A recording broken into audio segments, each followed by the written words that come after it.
Previously on episode 48.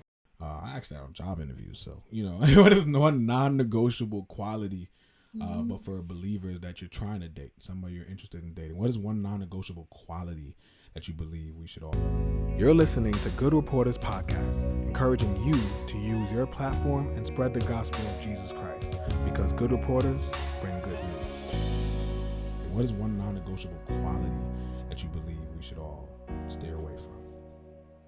That we should stay away from? Yeah, steer away from. Like, that person, like, you realize it, like, you're like, oh, this person's great, they're cute, they nice, whatever, they believe in God, and then you realize this one non-negotiable quality or thing that they're saying that they're into, or it's just turning you off.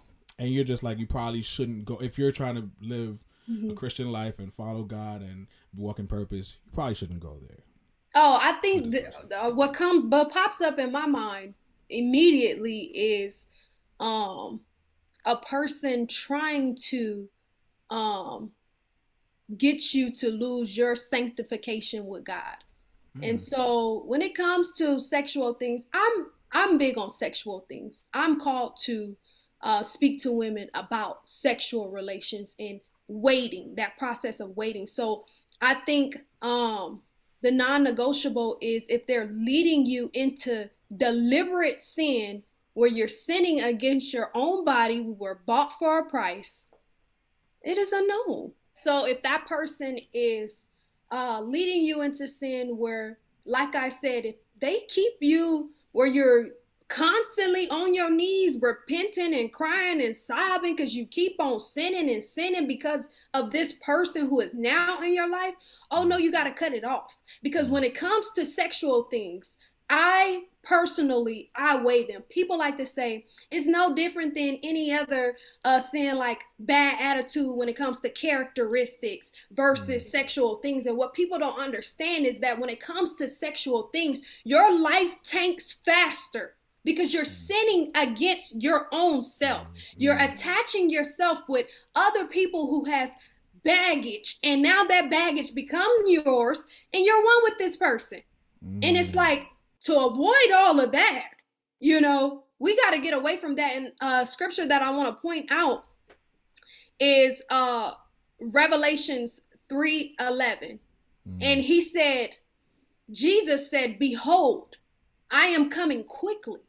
Hold fast to what you have, that no one may take your crown. Let no one, no man, no woman, whoever it may be, take your crown. And so that is a non-negotiable. You should not be dipping and sipping. Dipping and sipping. That's a song you said? It is a song, and it's a song that just popped up in my head. It's a phrase. You see, it's so deep. YG, he got a song called Dipping and Sipping. Yeah, dip. That's the song. What? I'm not even gonna ask what that's about because I feel like you two gonna ban me. That's so good. And you see what the world does, right? The music. Oh, we can't even go there. That if we talk about that, it's gonna be an 80-hour episode.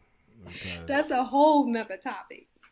That is a whole nother topic. Dipping and sipping. Right. But yeah. Okay. Okay. No, that's a fact though. I do agree with that. I probably would have went along the same lines as well. That if somebody is just that they're not serious enough about protecting what's the word I want to use? I don't even want to say like purity because that's something, but there's another word I'm looking for. I say sanctification. Sanctification is one of them. There's another word. I think sanctification works. There's another word, but you know what? It slipped my mind. It's okay. But that's very serious. And it's just like purity, protection, respect to one another. I'd also say, like you mentioned, bad attitude. That's important too. I think. I mean, again, like all sins are sins, but there are definitely, like you just mentioned, it is scriptural that you are sinning against your own body, and it says that in the Bible that is one of the worst sins because you sin against yourself, your own flesh, and Yeah, but to even step a little bit further outside of just even thinking about sex and things of that sort, I also want to pay attention to the importance of how we help each other with purpose and patience. I think patience is huge in a relationship. I Yes. think that, and let's not get patience misunderstood with just waiting around, because it's not necessarily patience. Because a lot of people wait around. I mean, look, you ever seen somebody at the DMV? They ain't got no choice. They gotta wait. But you Right. best believe you're gonna hear their mouth every 2 seconds. Ding, number 4, you can come up here. Man, I've been waiting here for about An 20 hour. minutes now. Oh, I would Ding. say an hour. That's what I'm saying, right? Like number 75. Right. Oh, that girl, that lady just got in after me. Like, they waiting though. Don't mean they being patient. Um, Right. and that's something I think about too, because I mean, in relationships, I think there's even just a human aspect of it. Something I'm learning to also grow in as of late. I mean, I think I'm a patient dude, but at the same time, still learning to grow in that, like to be patient with one another. Patience in a relationship is very key, because it also helps. I think it helps everything. And we say communication is key, right? Well, if you're not patient, I don't know how good you're going to be able to communicate. You might be hasty. You might say some. I mean, you might say some things really fast. Like, something hits your head immediately. You're just gonna say it out your side of your mouth, and you don't care what they thought, and that could destroy things. Mm-hmm. If you're not patient enough for growth in certain areas, not like talking about just like sin or anything, but just Right. growth. Mm-hmm. Um, I'm learning that, and you know what's funny? Like, and when I think about patience, I always think about the definition of love in First Corinthians chapter 13. And like, love is patient, love is kind, right? Like, and then it has so many different things. I always pay attention very, very importantly and very heavily on something that I think I really struggle with at times, keeping no records of being wronged. That's in the specific translation, but I pay attention to that a lot. But when we think about the definition of love, um, let me ask you: do you feel like you actually truly know or understand love? I have come to understand, but still, I don't think our minds will be able to really fathom that Christ-like love. Mm, Because the love, it's not this world's view of what love is. mm, God's love is, it's intense. I am not gonna lie to you. yeah. It can sometimes really hurt because Mm, love is not about the other person. It mm, is about servitude and what you do, what you give to that other person. It's not about what you receive mm, from someone else, but it's about what you give to that other person. mm, And we talk about that ahava love. mm. And yeah, Spell that out for the people. you said who? I said spell that out for the people. Oh, it's Eight, eight. Ahava. Mm. Ahava. I want to make a joke, but it's not. It's not necessary. But I say I have a love, like that's not good. That's a bad joke. Don't even worry about it. Just leave it. Just leave it alone. Just leave it alone. It's just a bad joke. Um, You gotta no, go through with it. you got. I should have, but you know what? I wasn't confident, and my feet failed me right there. I just dropped. That's all right. That's all right. No, but I feel like that. Not. I feel like with love, I think it's something that's ever learning, ever growing. To understand love, I mean, we could always talk about just natural love in the world. I think that word is thrown around way too much. Too, Um, yeah, I I don't agree. think that love is real. Like, Yeah, not at all. I don't. I think true love. Excuse me, like you said, true love is sacrificial. Um, true love is not demanding its own way, right? It's not trying to find out ways you can help me. How can you help me Oh, be better? Like, in the process it does that, but yeah, it's not so concerned about me. yeah, And yeah, and we can talk about that. I talk about that all the time. So I mean, all the time. we can, Yeah, we can go deep into we that, can but go into that. No, we truly. we could, but I mean, yeah, we Yeah, gonna stop yeah. it. We gonna stop it there on the love portion. But I want to get a little bit lighter, because we Christians, right?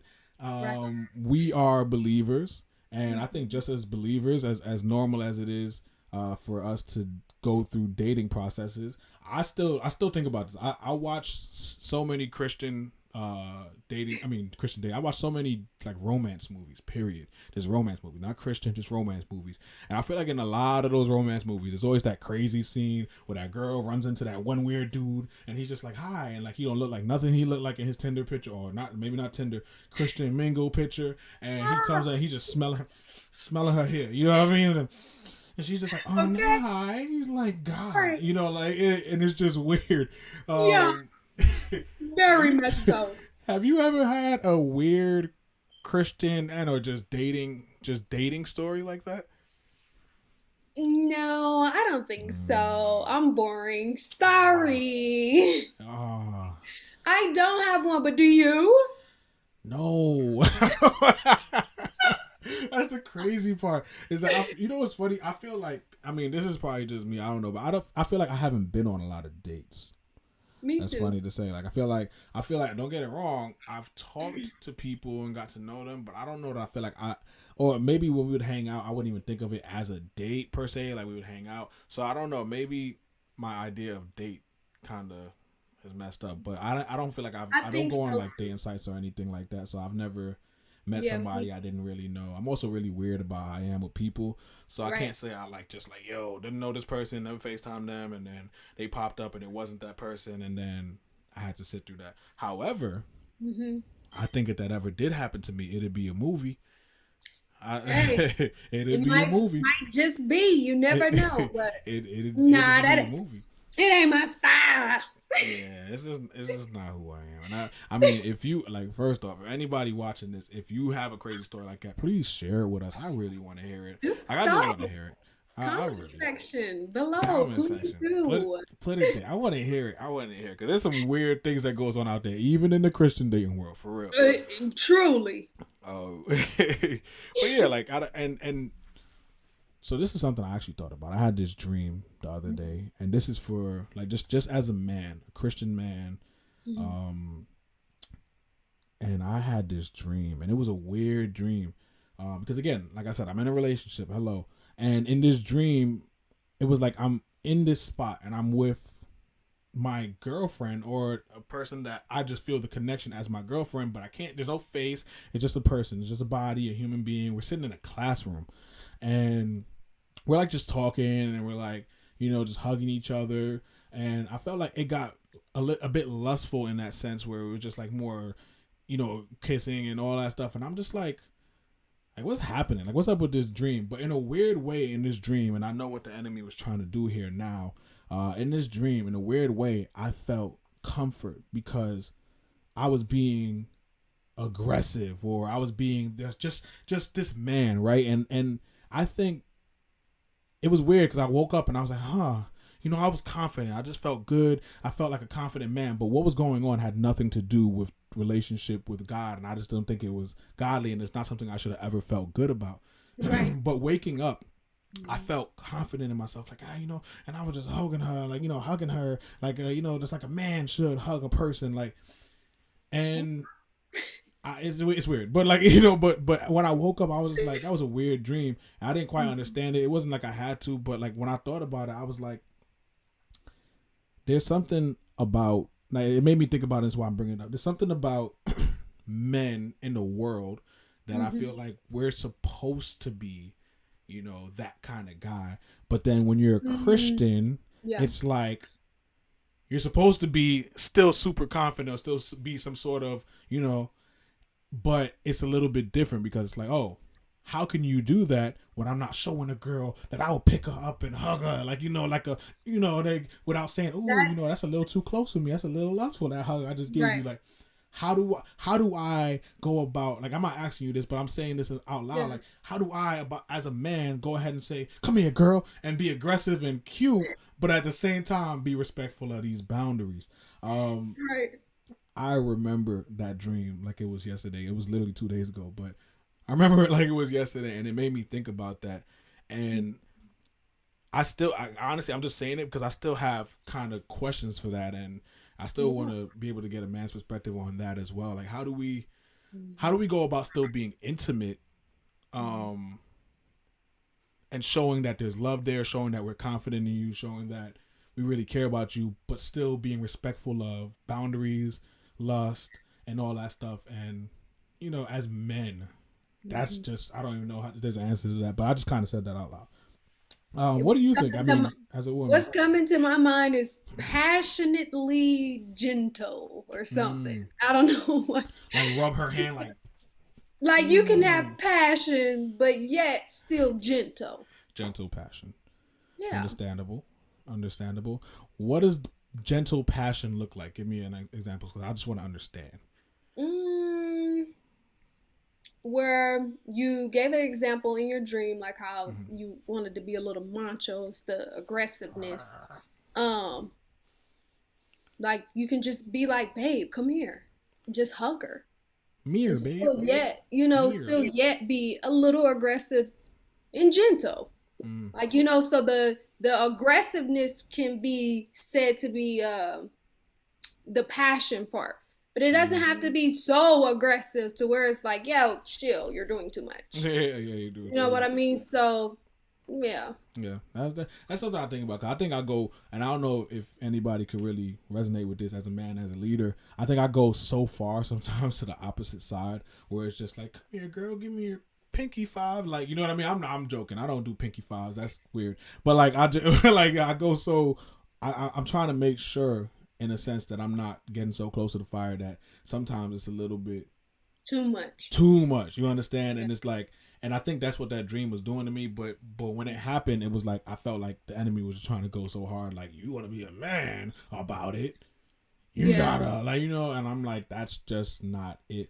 And so there's a happy medium, I think, in between there. So still trying to find it. Guys, let's talk about it. Woman, help us, because we fools. And because we still do want to be that guy, but we also still do want to have boundaries. And if you're struggling with that, I'm right there with you, man. I'm right there with you.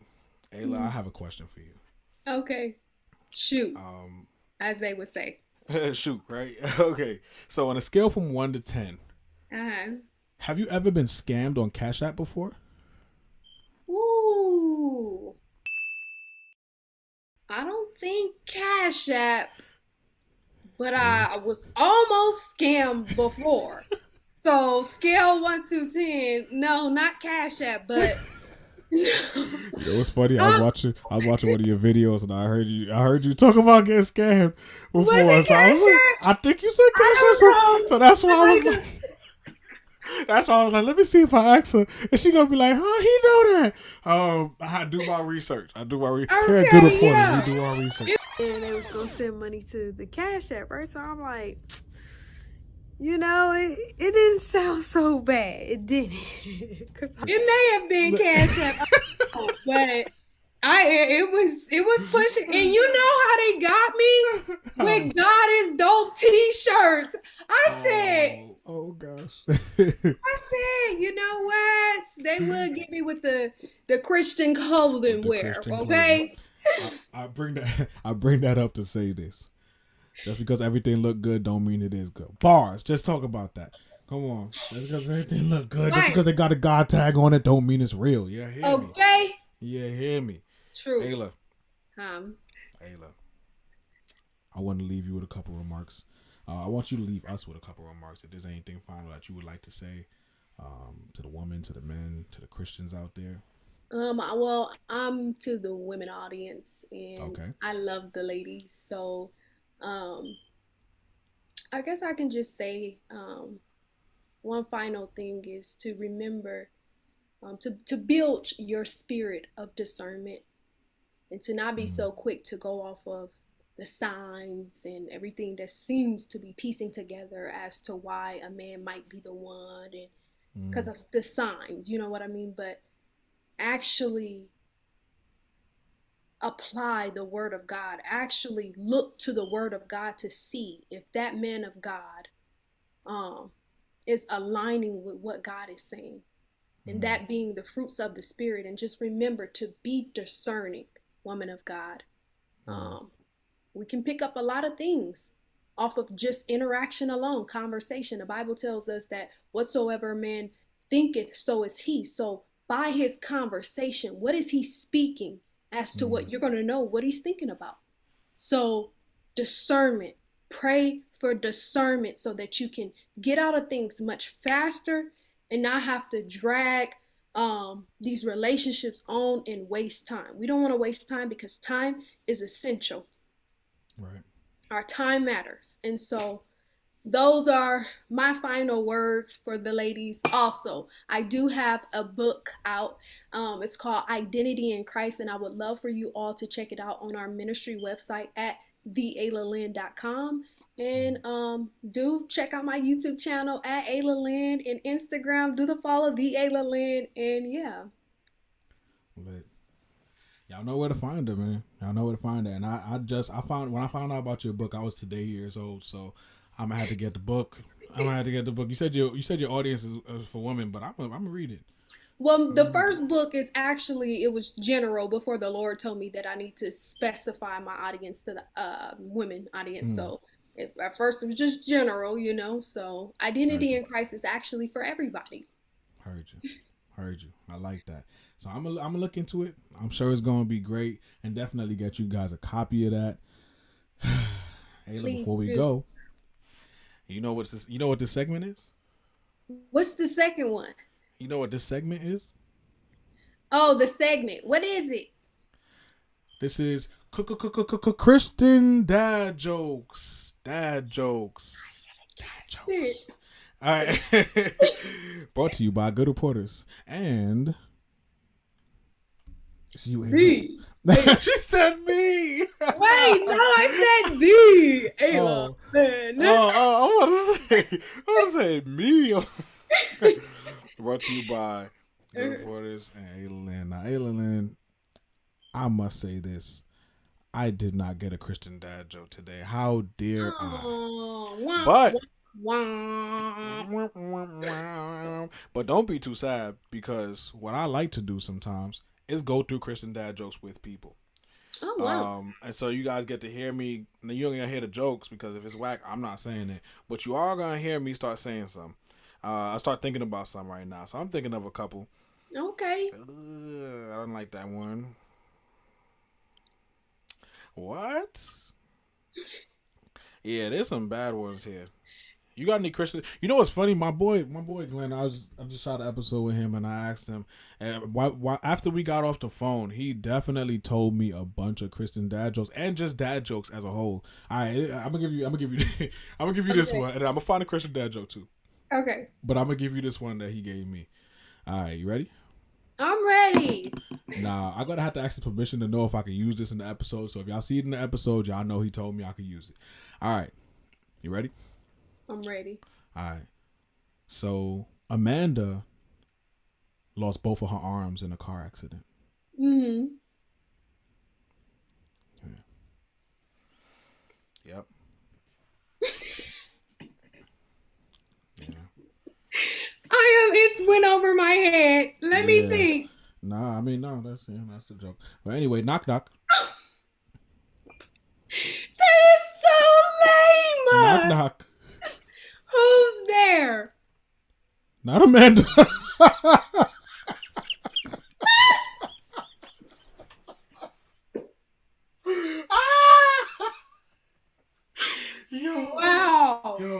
Wow. I literally couldn't feel my body just now. I literally couldn't feel my body. Oh, my body shut down. I'm actually waiting for something. I'm like, come on with it. Because she lost both her arms in the accident, so she can't knock on that door. It ain't Amanda. Oh, man. I'm not going to lie. No. I'm not going to lie. I thought that was the separate part of the joke. It was the same joke. It was the same joke. You were supposed to forget about it. You were supposed to be like, wow, that joke was whack. And I was supposed to be like, knock, knock. And you're going to be like, who is it? And I was like, not Amanda. Because she can't knock. That was a bad joke. All right, ladies and gentlemen. I got a better one. Trust and believe one. Trust and believe. All right. That's all right, this one. I'm going to just do this one on the top 5. Okay, let's hear it. All right, Christian dad joke, y'all. Which book of the major prophets is the easiest to understand? Is the easiest to understand. The easiest to understand. Which book of the major prophets in the Bible? Luke, It ain't that book. What's this new book of his? All right, you ready? I got you. You ready? Or is it Acts? Is it Acts? All right, Yeah, so here it goes. Acts. Which book of the major prophets is the easiest to understand? Okay, go. Ezekiel. All right, everybody. It's good to have you here, Ayla, Lynn. We're so grateful that you came on the podcast. Thank you so much for being here. Don't forget, everybody, be a good reporter because good reporters bring good news.